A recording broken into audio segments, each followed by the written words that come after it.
আসসালামু আলাইকুম বন্ধুরা, সবাই কেমন আছেন? আশা করি সবাই ভালো আছেন। আমার সামনে যে ইট ভাটাটা দেখতেছেন, এই ভাটা তো সবাই দেখেন, ভেতর থেকে কি অবস্থা এটা তো কেউ দেখতে পারেন না। আজকে আমি আপনাদেরকে এটা দেখাবো, সঙ্গেই থাকুন সবাই। এটা হচ্ছে ভাটা, আপনারা দেখতেছেন, অনেক সুন্দর পরিবেশ। এইখানে ইট বের হয়, এইটাতে ধুমি বাড়ায়। এর ভেতরে আমরা ঢুকবো এখন। আপনারা দেখবেন অনেক অন্ধকার, ভেতরে একা একা যাওয়াটা রিস্ক। তারপরেও আপনাদেরকে দেখাবো, কেউ হয়তো জীবনের প্রথম এটা দেখবেন, আপনাদেরকে দেখাচ্ছি। এখানে ঢোকার সুযোগ আসলে সবার হয় না আর কি, তারপরও আমার বাসার সাথেই এই জিনিসটা। তো দেখেন, এটা অনেক ছোট না, অনেক বড়। তো চলেন, এই যে এই ঘরের ভেতর দিয়ে ঢুকতে পারবো। এটা যে কোনো সময় ঢোকা যায় না, আমি চাইলেও ঢুকতে পারবো না। এটা এখন ডাল সিজন, এইটা দিয়ে দেখুন হাওয়া আসে, ধোঁয়া আসে ভিতর থেকে। এইটা দিয়ে আপনারা দেখতেছেন,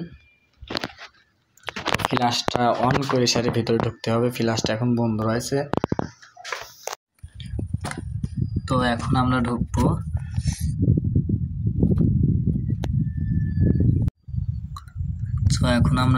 এখন এই ভিতরে দেখেন এমন অবস্থা, মনে হচ্ছে আয়না ঘর। আসলে ঢুকতে অনেক ভয় পাই, তো তারপরেও ঢুকছি। দেখেন কি অবস্থা, ওরে সর্বনাশ।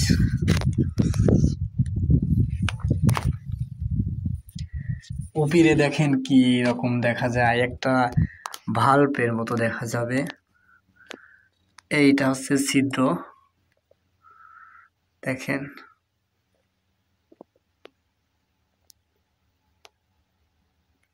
এইটা ওই মাথা।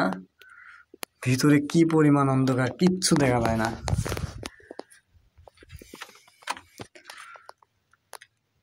এইগুলা কি অবস্থা দেখেন।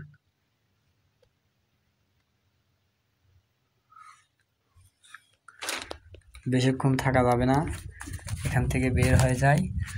ভয় ভয় লাগে, বের হয়ে আসলাম। আর এইখানে গভীরতাটা কিরকম দেখেন।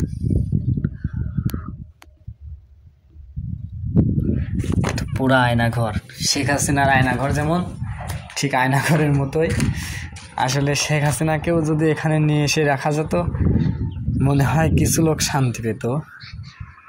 এইখানে দিয়ে ভাটাটা যখন চালু হয়ে যাবে, তখন ধরেন ধোয়া বের হবে। ওই দেখেন সামনে আর একটা দেখতে পাচ্ছেন আপনারা, একটু জুম করে নিয়ে এসে দেখায়। এই যে এইটা, ওইটার ক্লিন আর একটু বড়।